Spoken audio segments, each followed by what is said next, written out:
Hello students, welcome back to our YouTube channel. So कैसे हैं आप लोग? आई थिंक सारे लोग ठीक होंगे, हेल्दी होंगे।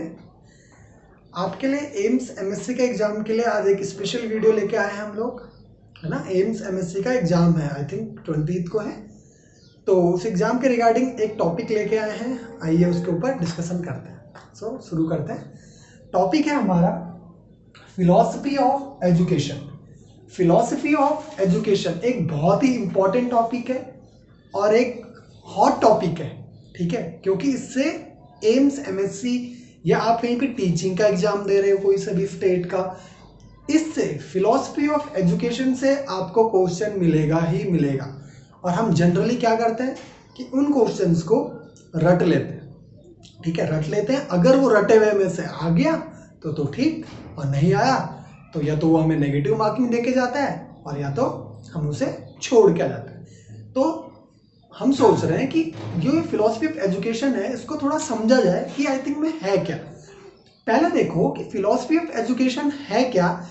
मेनली जो फिलॉसफी ऑफ एजुकेशन है, फिलॉसफी मतलब दर्शन शास्त्र, है ना, और एजुकेशन मतलब शिक्षा प्रणाली, कि दर्शन शास्त्र के हिसाब से हमारी शिक्षा प्रणाली कैसी होनी चाहिए, शिक्षा कैसी होनी चाहिए, उसमें हर चीज कवर हो जाती है। कि फिलॉसफी के पॉइंट ऑफ व्यू से एक एजुकेशन जो हमारा चल रहा है, हमारा जो एजुकेशनल सिस्टम है वो कैसा होना चाहिए, ये बताता है हमें फिलॉसफी ऑफ एजुकेशन। तो इसके ऊपर काफी सारी थ्योरीज निकल, जो बड़े बड़े फिलोसोफर हुए हैं उन्होंने बहुत सारी थ्योरीज इसके ऊपर जनरेट करी है। तो उसमें से कुछ थ्योरीज हैं जो कि अप्रूव्ड हैं और जिनको कि फॉलो किया जाता है। तो आज उनमें से एक थ्योरी है आइडियलिज्म। क्या है थ्योरी? आइडियलिज्म। आइडियलिज्म की जो थ्योरी है एजुकेशन के लिए, उसके ऊपर हम डिस्कस करेंगे आज। और भी सारी थ्योरीज हैं लेकिन आज हम बस आइडियलिज्म के ऊपर डिस्कस करेंगे। तो आइए शुरू करते हैं कि आइडियलिज्म की थ्योरी क्या है, किसने दी थी, और इस पे क्वेश्चन कैसे आता है ना, और आपको वो क्वेश्चन अटेम्प्ट कैसे करना है सब बताया जाएगा आपको, ठीक है। आइए सबसे पहले देखिए, आइडियलिज्म में मैंने यहाँ पर कुछ नाम मेंशन करे हुए हैं, ठीक है, कुछ नाम मेंशन करे हुए हैं, जैसे कि सोक्रेट्स, प्लेटो, रविंद्रनाथ टैगोर, एम के गांधी मतलब मोहनदास करमचंद गांधी, स्वामी विवेकानंदा एंड एटसेट्रा, ठीक है। ये कुछ लोग थे जिन्होंने की क्या करा था, आइडियलिज्म की थ्योरी को जनरेट किया, सपोर्ट किया, बढ़ावा दिया या उसे फॉलो करते थे। अपने कुछ ओपिनियन भी दिए उन्होंने आइडियलिज्म की थ्योरी में कि कैसी होनी चाहिए, आइडियलिज्म की थ्योरी कैसी होनी चाहिए। क्लियर है जी? तो पहली बात कि आइडियलिज्म, अगर कभी भी क्वेश्चन आ रहा है कि आइडियलिज्म क्या है, थ्योरी किसने दी थी आइडियलिज्म की, तो ये सारे नाम आप ध्यान में रखेंगे। लेकिन अगर आउट ऑफ दीज आपको कोई एक स्पेसिफिक नाम बताना है तो वो होगा प्लेटो का। इसका नाम होगा प्लेटो का, क्योंकि प्लेटो ने आइडियलिज्म की थ्योरी को इंट्रोड्यूस किया था, उन्होंने मेजर कंट्रीब्यूशन दिया था आइडियलिज्म की थ्योरी में। अब देखते हैं कि ये थ्योरी आखिर बोल क्या रही है और इस पे क्वेश्चन किस हिसाब से आता है। आइए, ये थ्योरी क्या बोलती है कि there are two worlds. Idealism की थ्योरी ये बोलती है कि दो दुनियाएं हैं, ठीक है, एक है मटेरियल वर्ल्ड और एक है स्पिरिचुअल वर्ल्ड। कितनी दुनियाएं हैं भाई? दो दुनियाएं हैं इस थ्योरी के हिसाब से, जो ये मानती है। ये थ्योरी ये मानती है कि यहाँ क्या है, दो दुनियाएं हैं। दो दुनियाएं में एक है मटेरियल वर्ल्ड और एक है स्पिरिचुअल वर्ल्ड, ठीक है। तो इससे ये बोलती क्या है, ये थ्योरी ये बोलती है, इसका जो बेसिक जो मेन ऑब्जेक्टिव है, मतलब जो अगर मैं एक लाइन में आइडियलिज्म को बताना चाहूँ तो आइडियलिज्म की थ्योरी ये बात करती है कि इस दुनिया में सब कुछ प्री प्लान्ड है, सब कुछ लिखा हुआ है, सब कुछ पहले से फिक्स है, ठीक है। अब हम लोगों को क्या करना होता है कि वो जो चीजें हैं यहाँ पड़ी हुई है, मान लो एक कमरा है उसमें सब कुछ अंधेरा करा हुआ है लेकिन चीजें सारी हैं। अब हमें क्या करना है कि उजाला करके या अपने एफर्ट्स देके उन पड़ी हुई चीजों को देखना है, ढूंढना है, कलेक्ट करना है। तो ये थ्योरी यही बोल रही है, ये बोलती ही है कि इस दुनिया में सब कुछ प्री प्लान्ड है, हमें अपने एफर्ट्स देके उन चीजों को क्या करना, अचीव करना होता है, गेन करना होता है या डिस्कवर करना होता है। ये तो आइडियलिज्म की थ्योरी बोलती है। और कैसे गेन करना है ना, कैसे वो उजाला कैसे करोगे, टॉर्च से, है ना, या बल्ब जला के, ट्यूबलाइट जला के, फोन का फ्लैश जला के, कुछ भी हो सकता है। तो ये थ्योरी बोलती है कि उन चीजों को ढूंढने के लिए हम जिस चीज का इस्तेमाल करते हैं वो है स्पिरिचुअलिटी। ठीक है, स्पिरिचुअलिटी के थ्रू हम उन चीजों को आइडेंटिफाई करते हैं according to this idealism theory. इस आइडियलिज्म थ्योरी के हिसाब से कि हमें जो वो चीजें हैं उनको फाइंड आउट करना है। ठीक है, अब बात करेंगे वो चीजें क्या क्या है। ठीक है, through the path of spirituality, spirituality के पाथ पे चलते हुए हमें उन चीजों को क्या करना है, डिस्कवर करना। देखिए आगे, फोकस ऑन स्पिरिचुअल डेवलपमेंट। जो आइडियलिज्म की थ्योरी है वो मेनली फोकस किस पे करती है, स्पिरिचुअल डेवलपमेंट पे। ये बात आपको ध्यान में रखनी है, दिमाग में रखनी है। जहां भी स्पिरिचुअलिटी का मेंशन हो रहा है, कुछ भी आ रहा है, स्पिरिचुअलिटी रिलेटेड कुछ बात हो रही है, आपके दिमाग में आ जाना चाहिए क्या, आइडियलिज्म। क्वेश्चन में कहीं भी लिखा हुआ है स्पिरिचुअलिटी या कुछ भी, गॉड है, यूनिवर्स है, there is a one God for whole universe, there is a supreme power, ऐसे ऐसे करके काफी वर्ड्स बनाता है। ठीक है, तो आप ये कहीं भी मिल रहा है तो आपके दिमाग में सीधे सीधे आंसर आ जाना चाहिए आइडियलिज्म। क्लियर। नेक्स्ट, दूसरा क्या है कि supreme and important place of teacher. इस थ्योरी में जो एक टीचर होता है, जो एक गुरु होता है, ठीक है, उसको कैसा क्या दिया इन्होंने, सुप्रीम एंड इंपॉर्टेंट प्लेस, उसका स्थान क्या है, सुप्रीम है।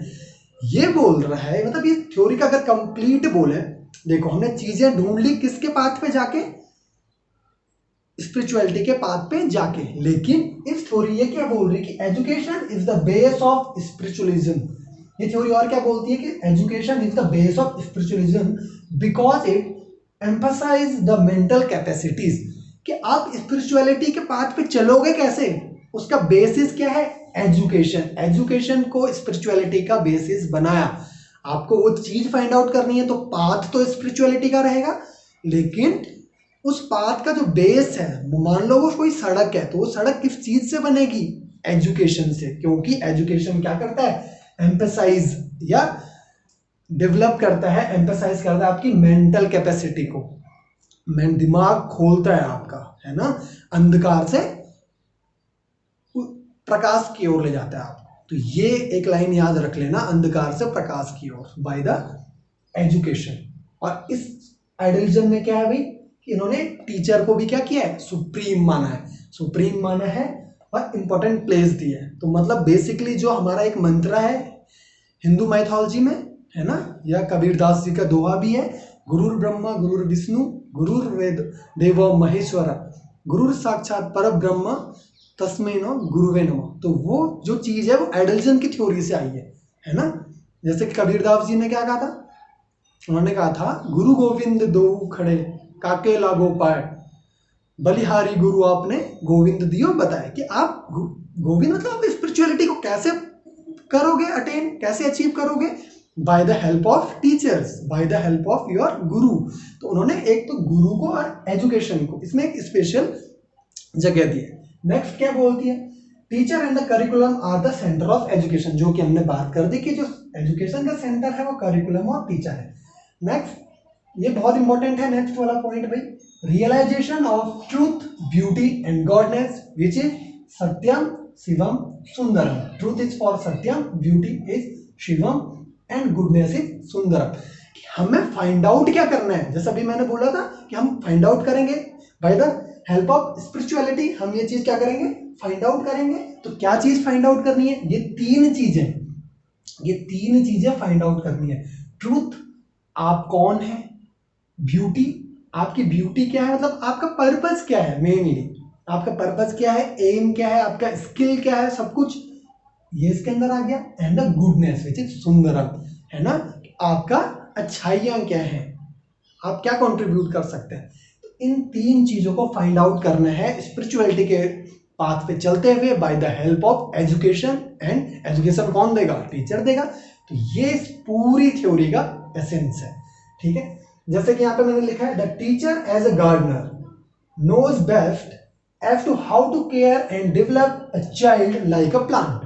कि भाई एक टीचर इस थ्योरी के हिसाब से क्या है, एक माली की तरह है, जिससे कि पता है कि उस जो आपके स्टूडेंट है, और उसको कैसा माना गया है, उसको माना गया है भाई एक प्लांट की तरह। तो उस गार्डनर को पता है कि how to grow this plant, इस प्लांट को ग्रो कैसे करना है, वो चीज़ें सारे टीचर के ऊपर थी। ये थ्योरी बोलते हैं।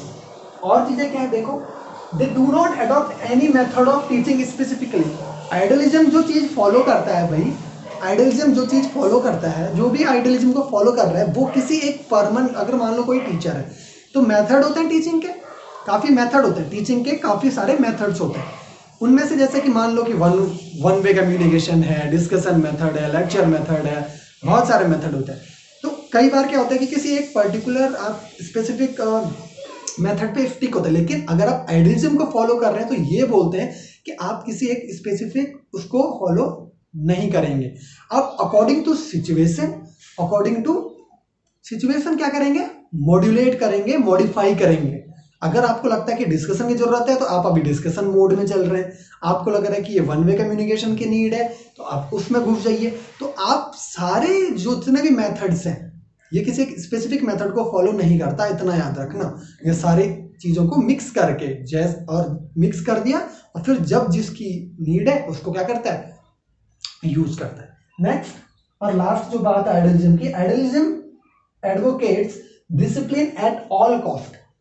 आइडियलिज्म सब चीज फॉलो करता है, लेकिन वो क्या बोलता है कि it advocates the discipline at all cost. Discipline के साथ कोई भी कॉम्प्रोमाइज नहीं करता है, but it should not be imposed over students. कि जो डिसिप्लिन मेंटेन हो रहा है वो आप स्टूडेंट्स के ऊपर इम्पोज नहीं कर सकते अगर आप आइडियलिज्म की थ्योरी को फॉलो करते हो। समझ रहे हो, इम्पोज नहीं करते मतलब, तो कैसे डिसिप्लिन करवाओगे भाई जब इम्पोज नहीं करोगे। आइडियलिज्म बोलता है a teacher should behave like that. Teacher को क्या करना चाहिए, खुद ही ऐसा बिहेव करना चाहिए, अपनी पर्सनैलिटी को ऐसे डेवलप करे, खुद के कैरेक्टर को ऐसे डेवलप करे कि उसको बोलने की जरूरत ना पड़े, ताकि वो खुद एक एग्जाम्पल सेट करे, एक आइडियल बन जाए उस स्टूडेंट के लिए, कि उस स्टूडेंट को बोलना ना पड़े कि ऐसा करो वैसा करो। वो टीचर खुद ही ऐसा बन जाए, खुद में इतनी अच्छाइयाँ या मतलब जो भी चीज़ें हैं, रूल्स रेगुलेशन उनको फॉलो करे ताकि स्टूडेंट उन्हें एडमायर करे। तो ये चीज़ बोलते हैं आइडियलिज्म कि डिसिप्लिन तो मेंटेन करना है लेकिन इम्पोज नहीं करना। ठीक है, तो ये है एक बेसिक स्ट्रक्चर जो कि हमने पढ़ा आइडियलिज्म का। मेन चीज़ें लास्ट में समराइज कर लेते हैं। प्लेटो याद रखना है, मेनली आइडियलिज्म में प्लेटो जहाँ दिखेगा उसे टिक मार देना भाई, इसने ही करी थी आइडियलिज्म की थ्योरी। नेक्स्ट स्पिरिचुअल, मेन जो टर्म है, एक एसेंस में अगर बात करूं आइडियलिज्म, उसके स्लैश में स्पिरिचुअलिटी भी लिख सकते हैं। स्पिरिचुअलिटी से रिलेटेड या स्पिरिचुअलिटी कहीं दिख रहा है क्वेश्चन में तो सीधे सीधे आंसर जाएगा आइडियलिज्म का। क्लियर है भाई। और ट्रूथ, ब्यूटी और गुडनेस, इन तीन चीजों में से भी कहीं कोई टर्म दिख रहा है, इन तीनों में से कुछ अगर क्वेश्चन में मेंशन्ड है तो आप आइडियलिज्म की ओर जाएंगे।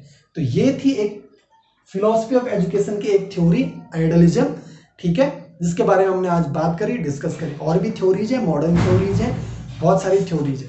ठीक है, अगर आपको आगे की थ्योरीज डिस्कस करना चाह रहे हैं, है ना, तो आप मुझे कमेंट बॉक्स में आप मुझे बताएं कि हम इंटरेस्टेड हैं। तो अगर आपका रिस्पांस अच्छा रहेगा तो इस सीरीज को आगे बढ़ाएंगे, काफ़ी अच्छा मज़ा आएगा, डिस्कशन करने में अच्छा लगेगा। ठीक है, तो आपको all the best MSc nursing examination के लिए। आप अच्छे से अपना पेपर दीजिए और क्वालिफाइड हो जाइए। Thank you so much.